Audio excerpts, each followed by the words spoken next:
So please, let's hear you continue with your submission. Yes. And from the research that I did, it became clear that there is some illicit funding of political parties or political party candidates.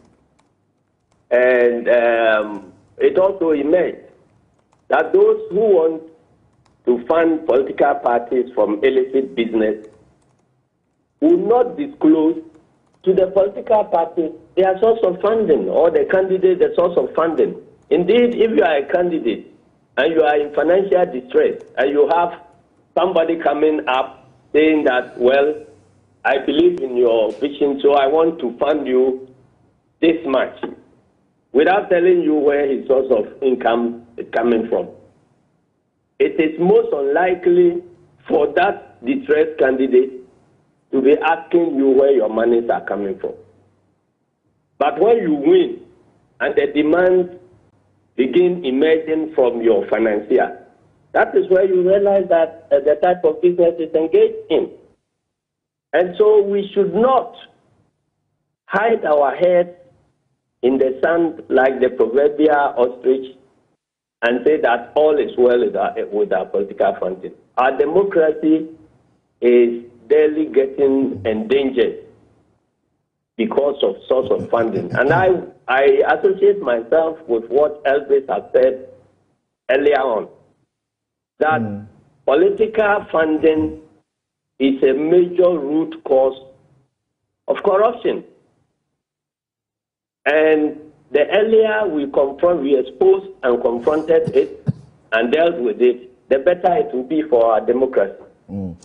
From where you sit, is it worse now than before? Because many people think that when you were campaigning to go to Parliament and you went to Parliament, during those days, the times that Hackman, Owusu-Ajima and Dems, your group and before, the system was not as monetized as it is now. What do you say to that? That is true. For every passing election, the system becomes more monetized. That is why I am scared that unless we as a country find a way of pulling the brakes, our democracy will be heading towards doom. For every passing election, monetization becomes worse. And things that were unheard of in previous elections gradually become the norm. Because in the 92s, thereabouts, you wouldn't hear about campaign of delegates. In fact, when it gets to internal party elections, you wouldn't hear about campaign of delegates and giving monies and so on.